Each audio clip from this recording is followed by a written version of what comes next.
Hey everybody, welcome back to the ACG Show and Tell Social Mixer Series. I'm Rosa in the background, and I'm here with my amazing guests. Just tell them a little bit of who you are and what Straight Shot Studios is. What's up, everybody? This is Dale and Grace. We're here from Straight Shot as the brand. We have a video production company called Straight Shot Post and a content creation company called Straight Shot Studios. The Post House primarily focuses on full service production and post-production, everything from animation, 2D and 3D, all the way to video editing. And the studio is where we're trying to build our following. We have a YouTube channel at Straight Shot Studios and a webtoon called Sidewalks. Those are the first things we're launching with, as well as a kid's book called The Adventures of Penny and Penny that'll be out this fall. Hey, so tell us the story behind the name of Straight Shot. Like, how does that reflect your company's values or mission? The story behind the company is I was a freelancer for over 10 years in the independent film world and the advertising world. So I came from NYU, Tisch filmmaking, and then did the whole indie thing, Sundance, Tribeca Film Festival, South by Southwest, if anyone knows that world. And then I would say a few years into my career, get a call to do an odd job at this company that was a small, not small, but as far as the ad world was concerned, they were called VaynerMedia. And there's this very big celebrity CEO guy, Gary Vaynerchuk, who's all over the internet, and it was his company. And I was there as video blew up on the internet. And so it really changed my career path because I learned what my value was. My rate as an editor doubled in that year. And all of a sudden I was working for Budweiser and Stella, and ads were played in Times Square. And so from there, you know, a couple of years of doing that as a freelancer, I did TV promos, and I had an agent. And when I started the company, it was sort of at this crux between somebody trying to hire me. It was a 6-figure job with benefits. An agent wanted to rep me as a video editor. And then I had this crazy idea to maybe throw it all away and start making no money again and build a company.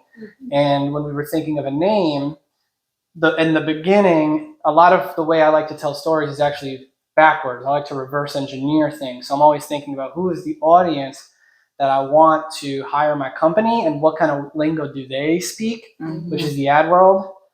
And so we had all these names. The one that we almost went with would have been G2G because yeah, you didn't know what is that? Because I noticed that the people I was working with, they would sign off emails G2G, and it stood for good to go. Oh, good to go.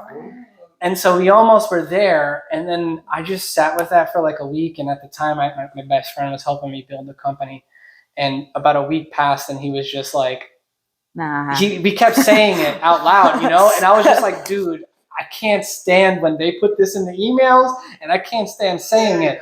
And then he just started he's like, why you always got to be like that? You know, well, tell me, what do people say about you then when they're working with you? You're a straight shooter? Yeah, exactly. And so the first thing I was like, I don't know, man, that I have an opinion, that I'm a straight shooter, and he was just like, what about that? What about Straight Shot as the brand name? And I was just like, done, you know?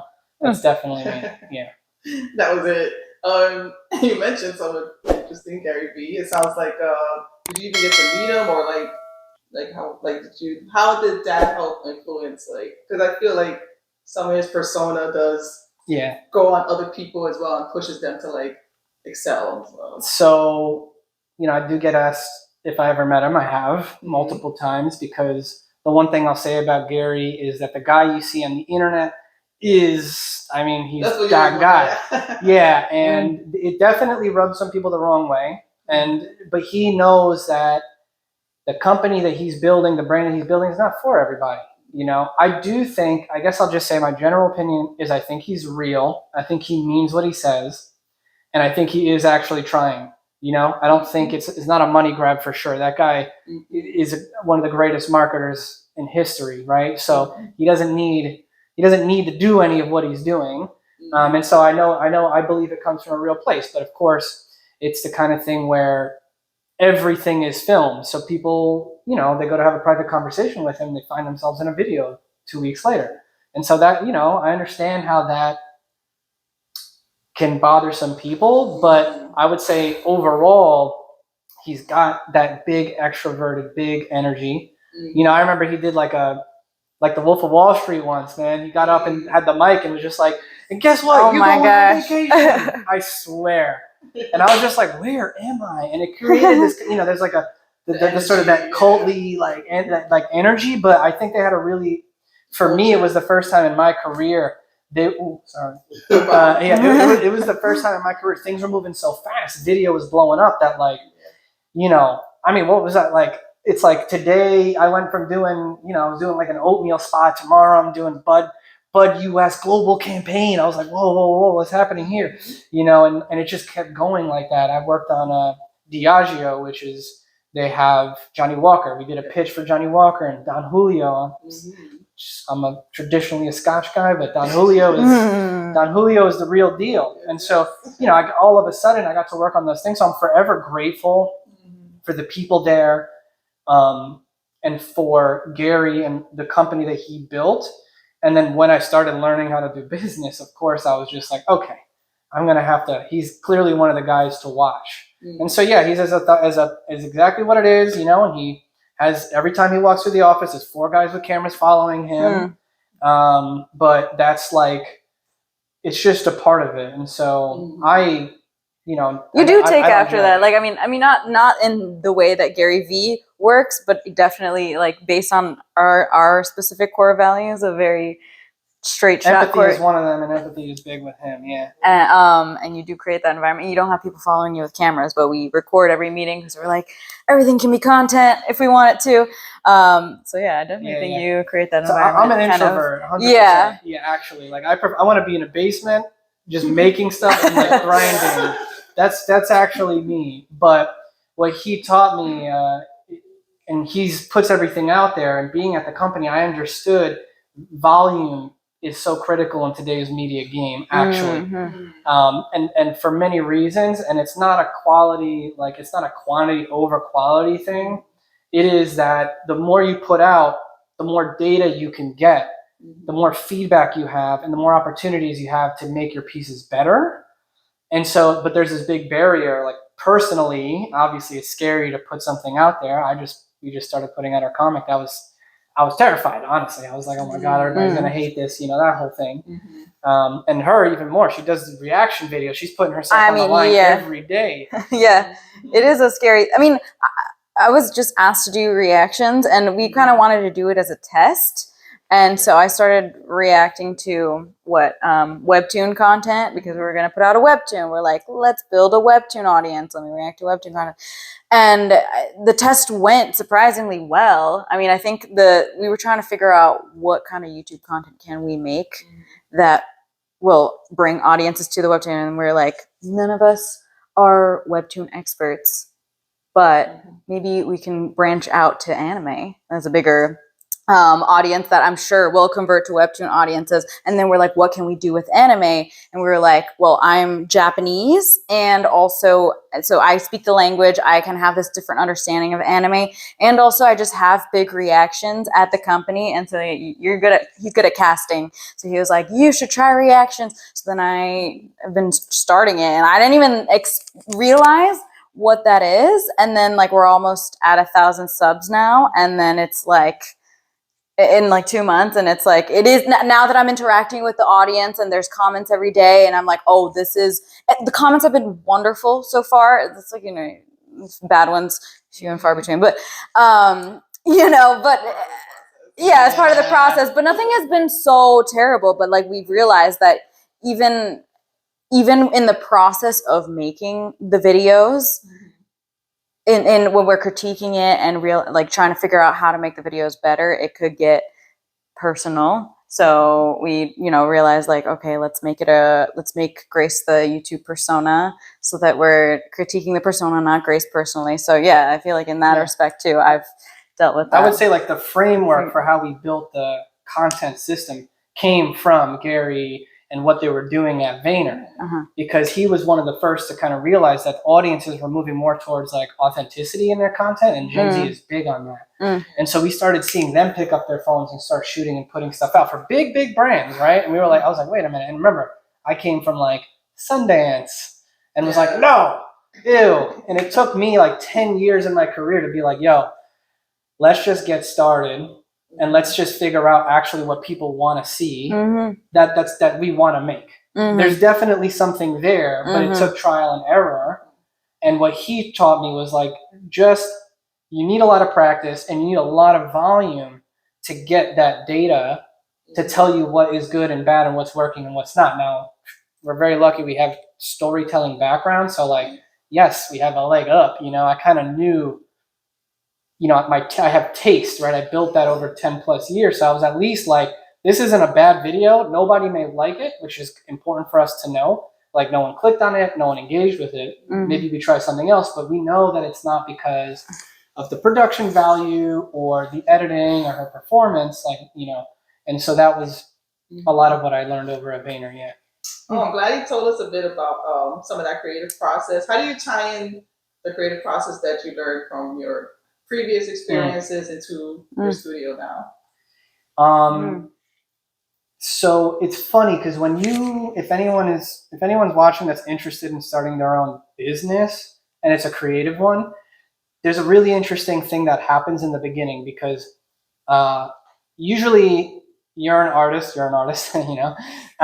So you're like a solopreneur, right? As in you have this mindset like my gift is mine and nobody else can replicate it. And therefore, but if you want to start a business, not just be a freelancer, you have to be able to scale that. I have to be able to take the thing that made me a sought after filmmaker and editor and somehow replicate that so that the business can grow, right? Because I can only handle so much. And so you go through this weird process of like having to, I try not to have an ego, but actually understand what made me so good? What made people want to work with me? What made my process unique? I knew, and then I have to think, what were things people said about me? Oh, they said I was very fast. That was something they kept saying. What makes me fast? And I had to figure out how I made decisions that other people valued that were also very good at their jobs, right? The creative directors and whatever, that, you know, got me hired again and again. And so what I did over that first year of starting the company was try to distill that. And so we created a framework, a process, and we call it puzzle piece storytelling. And so that is how I took my narrative experience and combined it with the ad world and the speed of the ad world. And now basically if you see us at our company, I'm always like puzzle piece it, just puzzle piece it. And so it's centered around this reverse engineering that I spoke about before. But essentially, I'll just run you through the process, sort of the high level. It always starts with alignment. And so if you have a client, your goal is to align with the client. And if you're just working directly with your audience, or if it's internal like your boss, there's something you have to align with. So in the case of a commercial, like a Canon commercial, or we just got to work on Spider-Verse, which is exactly as cool as you think it would be. Very hard though, because you know, they only give you the footage and stuff like the night before, and the release stuff is a little intense. But in actually, I think The Last of Us is better. We got to work on some behind the scenes for The Last of Us. It's easier because it's like, we knew coming in, it's like, this is going to be a conversation with the actors and them, and there were these themes that they wanted to come across. And the idea was it was going to be a deep dive, connecting the game audience with people who are interested in the show. And it was like, so we have those discussions with the creatives, like who is the audience that you're targeting and what is the story of the piece, right? So what is the story? Who is it for? What is the purpose of the video? As in, are you trying to just do brand building, which means do not sell, because if you sell, people get turned off. Or is it like, let's close, let's just direct sell? A good example of a sales type video is like, here's the product, here's 5 of its best features, buy the camera now. But then you'll also see, we'll keep going along the camera example, if it's like a Canon camera, you'll also see a video of it's just like artists in the woods and it's a vibe thing. And that story is usually like people like this or people like you know, do things like this. And then that is like us, Canon. So if you're one of these people, you would like Canon. Think about it. But you don't say that, you know, you do that with a story. but that's the idea there, right? So we were always going backwards. And so now if we're going to just shift and talk about it from the personal side, when we were making our comic as an example, we were like, okay, we can do any story. So let's actually start with the audience. Where do we want to, how do we want to put this comic out and what is its purpose? The purpose of the first comic is to just learn primarily, because this is a newer thing. If it was a movie, it'd be a little different. So it's learn and build an audience, so growth. To build an audience, you have to make sure you're delivering something the audience is going to want, and we're going to go we picked the platform, which you could pick any platform, but we picked Webtoons. So we studied what the audience is on Webtoons. Anyone who's watching this would know it's a lot of romance, okay? And there's a lot of people who have a problem with that. And so we thought, okay, do we have a rom-com somewhere in our plethora of ideas, which was hilarious because there's one, and it's about my cringy college relationship. It's a beautiful story, but so we were like, okay, I think I've got one. How can we wrap it in something that's familiar for them? So we'll do a rom-com that's familiar, and which is fun for me. I'm gonna put in so many. We call it leveraging OPC, other people's content. So we're basically going to leverage other IP. So he has a huge imagination, and he always imagines it, like when he has these fantasies, he turns into like anime characters and stuff. So there's soon is my favorite one is coming up soon. Is a big ass demon slayer, gigantic fight on a train. So that's coming up. And in real life, he's just trying to get the last seat on the train, which I think we've all been there, where it's like, oh man, who's going to get the seat? And so you're talking about the Webtoon series, let's go into the show and tell piece. Go into I guess, what's the name of it? I have to say, just from my experience reading it, I loved it. I love the whole thing of cringiness. Yeah. It was really to me. Yes. It was like, oh my God, he's really trying his best. And and he's trying not to, it's like, as a young adult, you're in love and something happens like that, and then the thought process, and just seeing him take it into that anime-ish form and using it to his advantage was interesting. And then the mom is an interesting character as well. So I really enjoy all those pieces as well. But tell us about it. Tell us the name. Tell us a little bit about it that would intrigue our audience. The webtoon is called Sidewalks. It follows a young boy based on Dale. It follows a young boy who is trying to save his relationship with the love of his life, and so he runs off to. So he lives in New York, and his girlfriend lives in Jersey. The girlfriend. How much into it can we get? I don't know how. I think we could keep it here. So it's about him trying to save his relationship. Yeah. And the first season takes you through his journey of, getting dumped, through him arriving in New Jersey, and without spoiling it, there's a big twist that happens there, and then the story takes off on another, and it really ends up being a sort of a coming of age story about his week that he spends in New Jersey and all of the mayhem that's caused. And, we teased it a little bit, which is a story thing, because we were trying to we realized that the heart of the story takes place when he's there and involves her family. And so we were, hopefully it worked, but she actually was the one who came up with a lot of these ideas about how do we introduce these characters early on so they're going to be a part of the story? Because, right. On Webtoons, you're cutting it up into it's really little pieces. So in a few months, they'll meet the main cast, really. Yeah, so when we were writing it, we wrote, the whole season, and, we know that majority of the season takes place with these characters, but as we're doing the Webtoon and going through, writing the script and then seeing the Webtoon, scrolling is a very different experience. So once we started scrolling through, we're like, wow, this is a lot. There's going to be a lot until we finally get to the family. So, we don't want to lose our audience right away. So how do we bring them in right early on? So then, we do it through fantasy. And again, this is all within that puzzle piecing. So it's we know what the audience thinks they want, right? So we're going to give them something familiar but different. And we've already gotten a few comments that are so meaningful. By the way, if you guys do leave a comment, it means the world to us. that are saying, like, we had one comment that said, like, this is refreshing. It's a reflection of real life, actually. And they love how we go into his fantasies because, again, we knew that a lot of the webtoons they're reading are like medieval. I'm going to, kiss this girl on the forehead and she's going to be submissive and eventually we'll fall in love, and that's okay. And the big genre of webtoons, I know, is definitely K-dramas, Yeah. influence from that. Yeah. So we thought at the very least, let's be like the anti-webtoon, and so that's where you're like, we're gonna be self-proclaimed cringy because we think some of those are really cringy, but like not not on purpose, Right. And so we're like, okay, we're gonna lean into it, and we're gonna be the cringy rom-com. But within that, hopefully we'll get, because we know the audience is a lot of teens and a lot of girls also. I think it's like 60% female that we heard from the people at Webtoons. And we were like, we want these girls to have a story that's like with real women that are dope. And like, we can laugh at the guy, but he's trying really hard. And I want to try to, create real layered characters because I'm like, I don't see that much of that on the platform. And so that's what we're hoping to do.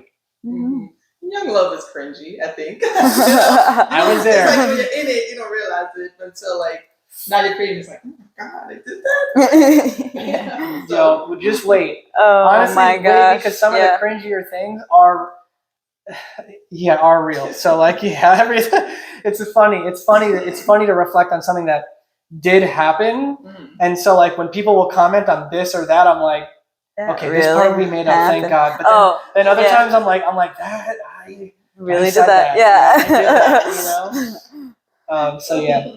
Oh, but I'm loving the direction of the story, and like people said, like it really keeps the audience coming back. So I know for me, when the last part I was reading, I was like, oh my god, that's it. And, so I'm looking forward to definitely reading more about it.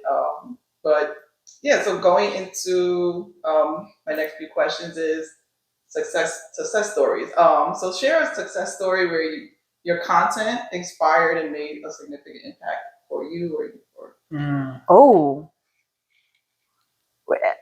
Where our content made a significant impact on others or on ourselves? Yourself or on others? ourselves.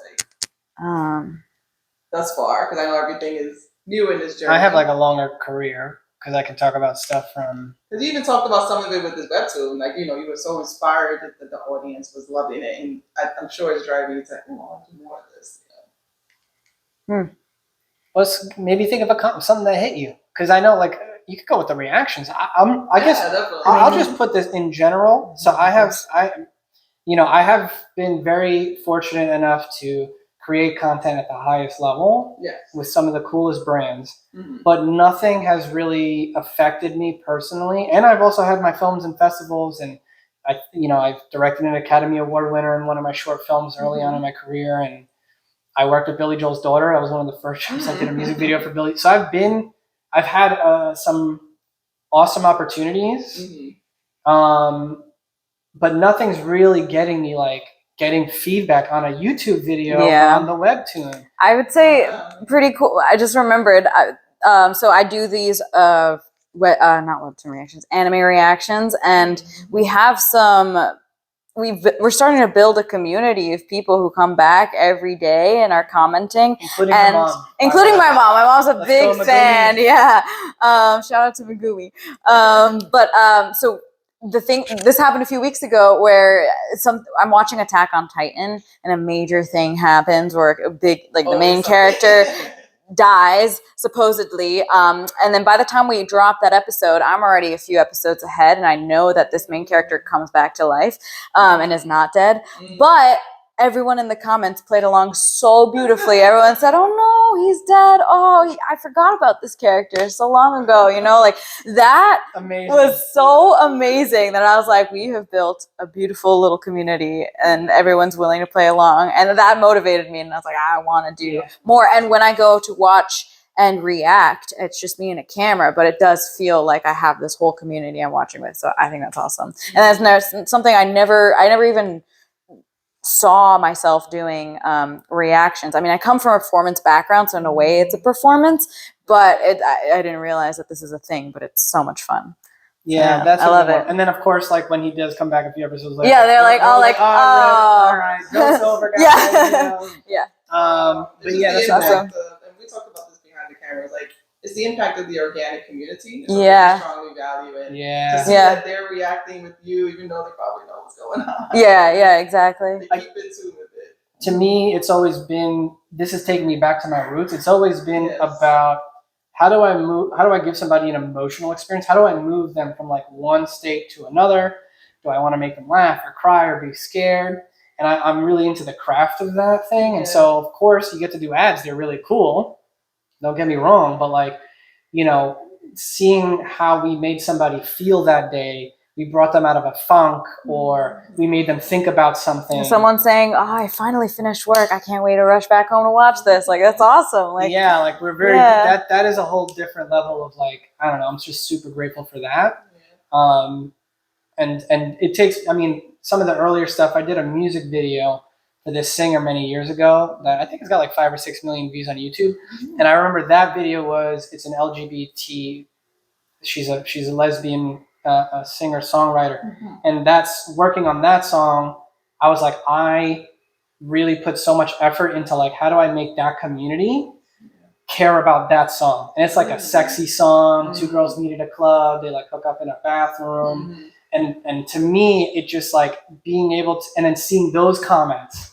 I'll just say like my favorite comment on that. There's one that was like, I was gay, now I'm gayer. And I was like, that is why I did this. That is why I put all the heart and soul into it, was for somebody to like feel good and proud about whatever that story, whatever what I was trying to get across. So it's always like, it always comes back to the people and the audience at the end of the day. It goes back to what you were mentioning about knowing that alignment of whoever you're working with, or who you're trying to gather as your audience. And I like that you mentioned empathy and authenticity. Can you explain a little bit more about that and how it impacts yourself or your company as a whole? I feel like you should talk about this in regards to like building the persona. Like, what do we say about the studio and like? The authenticity for sure is a big one, and the biggest way this has been in play is anytime we mess up, we don't reshoot. We kind of just keep the mess up, and it's like, you know, keep it flowing. It's authentic. It is what it is. And it's interesting because I did say I have a YouTube persona, but it is also me. It's like me exaggerated in certain ways, but it still allows me to be authentic. And I feel like that's what allows the connection with the audience, and I think that's beautiful. And one of my favorite things about that is that I get to bring my Japanese. I mean, I have a Japanese Brazilian background, and I get to bring that, and I think that is, there's authenticity in that, and then people connect to that. So yeah. And I just want to say that it's again reverse engineered from that as like the sort of a guiding principle, where it's like, whatever we decide to make, if Grace is willing to be the face, we had a lot of conversations. What does that come with? Because look, we have a tiny audience now, but we can see the rate of growth. It's one of my favorite parts about YouTube. If you're a data person like I am, where I'm like, oh, I can just math it out. We're at 1 now. That means we'll be at 5 around here, at 10 around here, right? And you can, and then of course, if anything else, that's just with the current rate of growth. So if anything changes, if any one of the videos, because now we're starting to make other content, more like vlog style. There's a piece that we're going to be editing where she takes her friend who's Romanian to a Japanese grocery store and makes her try 5, picks out 5 Japanese snacks for her. So like, we're going to try to start to diversify, because everybody is always asking, does she speak Japanese? Yeah, you pronounce that really well. Like So we're like, you know what? Maybe there's stuff we can make culturally and diversify and open up the kinds of videos we make. So if any of those pops off, the channel, so the fact that I can see that rate of growth, we have conversations now about like, hey, we want to make sure the brand is, that we have our integrity and all the foundation fit, because it will grow. People will get more connected. We have 3 patrons now already within 2 months. So just imagine where 5 or 10 years takes us. She can't hate it, right? We've seen that with a lot of other influencers and other things. So we were just like, let's make sure we're doing something that we love, that we know that we can monetize, build books and things that we want, off the company. and that we think we could be like the best in the world at, right? And so we kind of looked inside of that Venn diagram, and the kind of person I am, like, these are all my chess pieces, very much like a light Yagami type of dude. So, just like, I was like, these are my pieces. What can we do that will allow us to keep the authenticity, build an audience, get people attached to the brand, right? So if YouTube goes down, we can take them to another platform or whatever. They're coming for Straight Shot Studios and Mochi, our mascot, which is a husky. And, Grace is like our star or whatever. Like, how do we get that happening? So I thought real long-term about it. Yeah. Excuse me. I thought real long-term about it because, like, I think you have to believe. Yeah. I have to believe we're going to do it. And so the goal is to build Pixar for the internet. And I was like, all right, how does that start? And so from the ground up, those kind of values were there. Oh, that's so important, because I know for me, when I was starting this brand, Tokyo Bronx ACG, I had ACG first.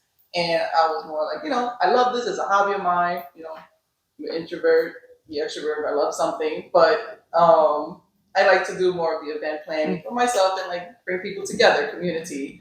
And then when I came together with Tokyo Bronx and Tokyo Bronx ACG, one of the founders was like, "You're going to be the face now." I'm like, "What? I'm going to be the..." So it was like shifting my perspective, because it was like coming from that background of like, I like to work behind the scenes or be a leader that works with other people, to realize, okay, how did I find that persona that's going to work for me? And so when you mentioned bringing in a bit of your culture, bringing in a bit of who you are, is so important. And it also brings out the authenticity of other people that come to you and say, "Hey, I'm a mom, and I also cosplay," or "I love anime too, and I love gaming as well as a woman," So it's interesting when people come to you and like you tell your story. That's the whole part of storytelling. We do panels, and when I tell a bit of my story of being passionate about anime, comics, and games as a female, as a Latina, from the Bronx, it was like, that's so interesting, because I grew up and I didn't think I could find my niche or my community, and now it's booming, decades later. So yeah, it's kind of crazy when I'm thinking about growing up being the weird kid who liked anime. Yeah. And this shirt is like one of my favorites from Evangelion. It's really subtle though. Yeah, it's real subtle, but like, I was like that. Like I went to Tokyo, for a week and like just nerded out in Akihabara. It was just like, and I'd come back to like, wait, why? What do you find so? Yes. It is interesting to see how in the last 10 years it's exploded. Games, anime and the video game side, and Genshin Impact. We've nerded out about that before. Yes, Now I'm on the Honkai Star Rail. Like that's my game. So it's been interesting to see how that's developed for sure. Yeah. So with that, knowing your company and what things you're doing with the studio, how do you stay up to date? It seems like you really know like the trends, and also about the anime trends. Not only anime but comics. But how do you stay up to date with that to deliver what content you're gonna put out? Our copywriter? Yeah. Okay. So I think I'm gonna talk about this two ways, because there's the I'm just getting started, I have no money way, and then there's like the outer way where it's like, hey, if you have a job and you're willing to put some money aside. So our case, what happened is, we have this company, we've been building it for the last few years. And last year, this is now 2022, we had a good year, and we were looking at, and by the way, I'm not a normal person. If you know personalities, I'm an INTJ, which is light Yagami, but it's like basically I was like, I don't need money. All I want to do is build this thing. So I live off of the smallest amount I could possibly live off of, and I pour everything back into the company. So at the end of the year, I was like, okay, we made money. What do we do with this money? Okay. And also, if anyone understands this, if you have too much money, it's bad for tax reasons. So we were like, let's spend as much of this as possible so we pay as little bit as possible on taxes and can reinvest on our company, which we know is the thing long term that's going to give us everything we want in life. So I was able to look and carve out a piece of money, and because it's another thing if you're a filmmaker too, like this, like a short film is going to be like 10, 20 grand. Okay, so I just told myself, okay, let me give the same budget of 25 grand that I would make a short film with, and instead, let me see how much I could do with that. And so what I did was I said, all right, let's figure this out. And so I had met some awesome people at Comic-Con, including yourself. And my homie Noel, who has Negative Space Comics, it's a competition, check them out. And I think he works for AWA now. But he's from Argentina, and he was telling me about Argentinian talent. And we were just talking about how to get into comics. And the other big debate we had was, everybody in comics is a freelancer and there's a page rate. And he was just like, I bet you can get a much better deal if you hired a full-time person. And I was like, I never even thought of that. And so I did. Okay, so our artist, Francisco, he's the man. Shout out, Fran, if you're watching this at all. And all the amazing work that you see, we picked him up. He's an awesome, he's like, the kind of guy that you want. So happy, optimistic person. Is like wants to fucking die. Sorry for my language. Wants to like die drawing, he's gonna be crumpled up over his Wacom, just like passing away his last breath at peace. He's one of those. So I was like, this is my guy. And he had a good traditional American style, and I'm big on training and building, because Pixar is very much the system, And I was like, I need my Andrew Stantons, I need my Pete Doctors. And so I grabbed Fran. We worked a lot on his style, and I think he's improving a lot, actually. And so we brought him on to do our illustrations and graphic design, and we brought on a video editor, Sebastian, who's also the man, Colombia, in Buenos Aires, but grew up in New York and lived in Colombia for a few years. And same thing. We just the biggest tip I would have for anybody thinking about outsourcing is you want to look for values, not skills. Skills can be trained. Values are a lot harder to build.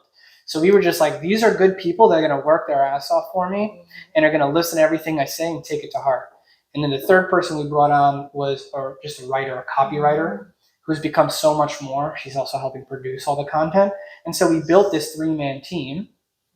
And so me and Grace can like run both of the companies, but that content, because I knew that if I was going to start it, I needed to be consistent. That was like one of the biggest things you have to do. And so I was like, okay, if I do this, I'm good at building systems. Let's find a kind of content we can make, something that we can brand, and let's get this team in place. So that would be like, it's easier than you think to invest some of your money and get a lot of value if you're good at picking the right people, and comfortable working in unique environments, because they're in Argentina, and so we're always remoting in, and there's a lot of training most of it's HR, training, but I think you can see, the work got better, and really it got a lot faster. So the beauty of it, if you can do that, is she spends about 4 hours a week just recording. I spend about 1 to 2 hours a week reviewing, and that's it, and it's growing on its own. And so I can spend most of the week, because I have to, making money so I can fund that thing. If you're just starting out and you're the one doing everything, the biggest thing I would say is to puzzle piece it. So what is the purpose of the content? Are you trying to grow an audience?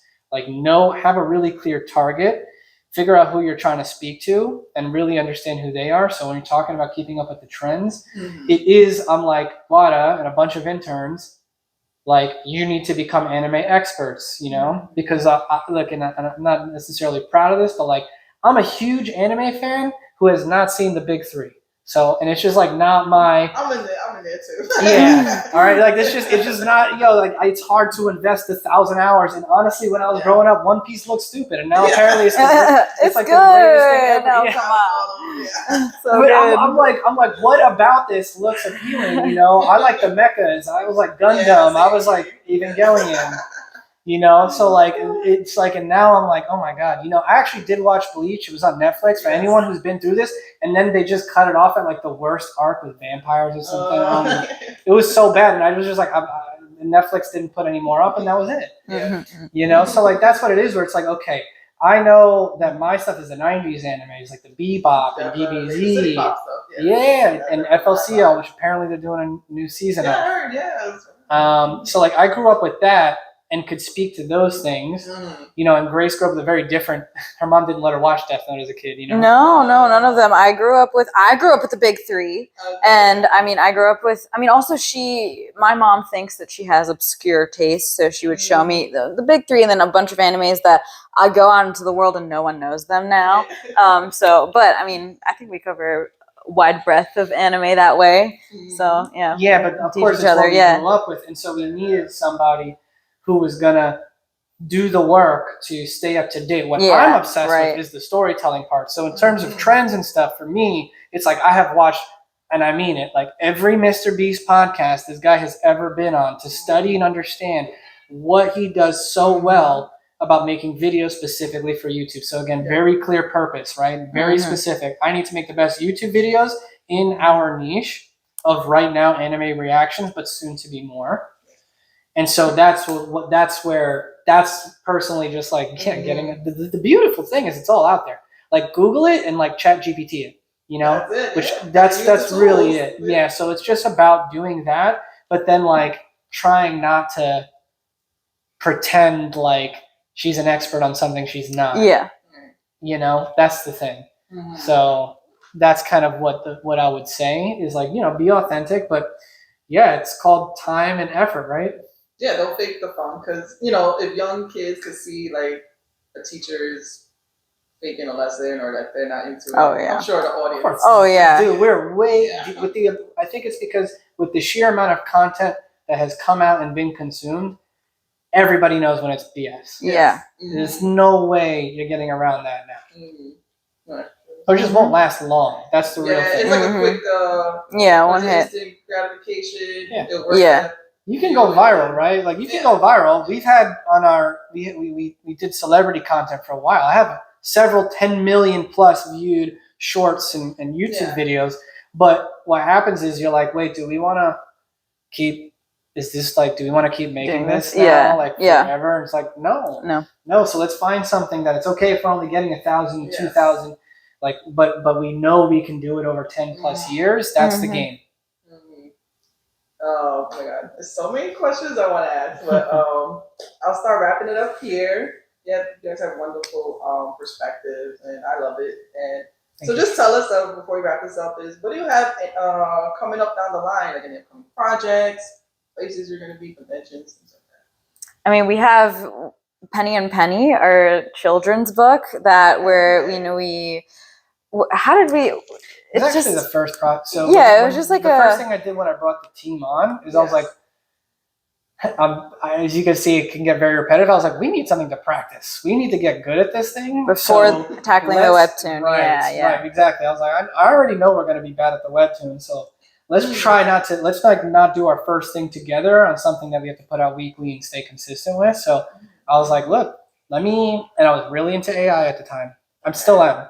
Like we're going very much in that direction, and if anybody's afraid of it, don't be. Use it to your advantage because you cannot control it. It's happening, and so I'm a big, stay optimistic and let it be as fruitful as it has been for other people who use it. So because I have a difficult time writing, but I had this idea for a little a Puerto Rican girl and her pit bull puppy that have the same name, Penelope, and Penny. Because the pit bull has a copper-shaped spot on his eye, and all the dogs would make fun of him and say, you're worth nothing more than a penny, And so he was a stray.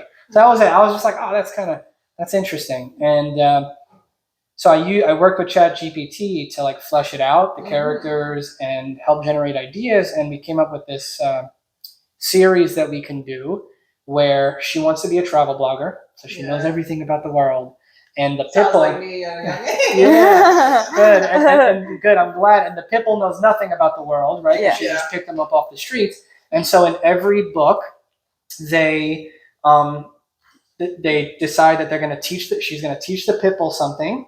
And in order to do that, they're going to travel to that country and they're going to learn about it. And then meet dogs from that country. Yes. And so have adventures. We had, I came up with a bunch of different log lines for different books. And ultimately, the team picked Italy. And so the first book is Destination Italy. And they go to Italy, meet a cane corso, travel to some of the famous monuments, and learn how to make pizza.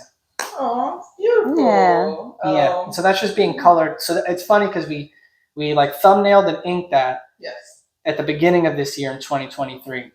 And then I was like, okay, great. Let's get to the Webtoon. Yeah. just press pause on that for a second. And I just like left it there. And we rediscovered it a few weeks ago. We're like, hold up, we didn't finish this. it's Let's pretty go. good. I'll finish send it. it to you guys. Yeah. So I just went on Fiverr, and Yes. and now somebody's coloring it, and we're gonna have that out in the fall. Sidewalks available on Webtoons now. Mondays 9 p.m. is when we drop it. That's probably the thing that would be the hero project of Straight Shot Studios that we believe in.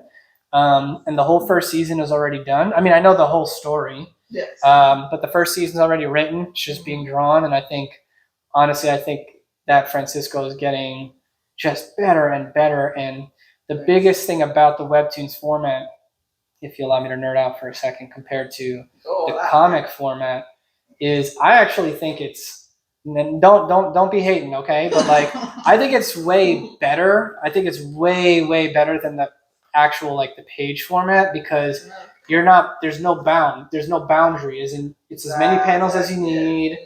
You can scroll forever if you really wanted to. So to me, it's way better pace. I can control you on your phone, whereas obviously, like if you're looking at the page, you have to design how many panels are on it. Dialogue is tricky, of course, if you have a lot of it, unless you're Neil Gaiman or something, you just don't care, and so that to me, I was like, oh, this is just freeing. And then seeing how he, in the beginning, I'm sure you'll see the evolution. It's like very narrow, not really utilizing the vertical format. And we started really learning, okay, I was like, nothing thinner than a square unless it's very specific for the action. And so now he's starting to do these amazing sequences, and I'm excited for this Demon Slayer one to come out. Like in that one, he gets like slashed, and he shows him tumbling, but like in stages down, and you follow him as he like falls to the ground. It's really cool. It's that ability to free flow. Yes. And you can actually follow along with it. I think it is page break. something else. Yeah, there's actually some people have commented, and early on he gets his heart broken, and I was like, I want to show his heart being broken, and like that was as interesting. yeah, Like, oh my god. Yeah, and you just see the little pieces shatter on black, and I was like, make it long, make them really feel the fact, the movement of it. Yeah, so it's like learning that format is there. So I'm really excited to see where we can take Sidewalks in general. And then of course we have our YouTube channel, Straight Shot Studios on YouTube, anime reactions, and soon more vlog style. Maybe we're experimenting. Yeah, give us suggestions. We're trying to talk about my Japanese culture, do some Japanese things. But try some foods. And right now she's in the middle of Attack on Titan season 1, and she's getting towards the end of Death Note, and we're trying to figure out what we're gonna cover next. Maybe One Piece live action. That's a big that's it's coming soon. I still have to do the Death Note live action Netflix one, because we haven't talked about the trauma. Well, I refuse there's to see Death it. Note live action. Don't even. Yes. No. Actually, first of all, there's 4 live action Japanese. I think there's like 3. I love the live action Japanese movie, and then we had an episode of the chat, and Sean was telling me, watch the Netflix one and compare it. And I'm like, if I have to go through that torture, all right, but I'm good. I actually heard they're gonna do another one. They're gonna attempt to do a redo. Netflix, or I'm just like, let it be. I don't know if let it be. But another live action Death Note adaptation. Sometimes it's just, you gotta let things be, you don't touch it, So sometimes I feel like whenever I see an update of something being remade or being redone, like for example, I think they announced the video game Borderlands. They're gonna make a Hollywood version of it. Oh, interesting. And I'm like, leave that game alone. Why are you trying to turn it into a Hollywood movie? I'm like, yeah. There's some. So I'm excited. I haven't seen the Bash the Stampede. I was a huge Trigun fan growing up. Oh, they said it's really. I haven't watched the new one, but they said it's really close to the manga. So interesting. Yeah, I just thought the animation was dope there. Beautiful, yeah. But yeah, so there's like a bunch of stuff I really want to. Have you guys seen Arcane? On Netflix? I'm like, yo, that's one I think she needs to Raymond from Patreon said Arcane. Did you see that? No, everyone. Yeah, Arcane's a big one. Yeah. Yeah, so I want to be able to do stuff like that. But it's funny though, because everything is like I want you to watch that, but also maybe I want you to watch it on the YouTube, so don't ever watch it in personal life. So like, there's a bunch of shows that are off limits for me. So together we're watching Right now we're doing Code Geass. Code Geass. We just I was like, watched. Oh my god! I was like, we gotta go. Yeah, I wanna go to that. So we're doing Code Geass on the personal, and we're doing. We just watched Tokyo Revengers. Oh yeah, we're in the middle of Revengers. Oh, okay, that's a good catchy one. Yeah, so we're enjoying those two. Yeah. And the bear, which for live from on Yeah. FX is awesome. Really good. Woo. Yeah, so that's what we're watching there. But yeah, check out the YouTube, and there's gonna be more to come. And I guess I'll say this too as like a fun thing, which is we're actually really trying to learn how to do animation too at the company, build that in. And so right now we're doing like a test of taking the panels and animating the first episode of Sidewalks. And it's actually, thank God for like all the new technology. It's kind of cool. It's like a moving storybook type of thing. So we're working on that too. But that's like. That's on the side because it's it's a whole different thing to learn. But yeah, side. I love your amazing journey. Thank you for sharing it with us, and be on the lookout for them.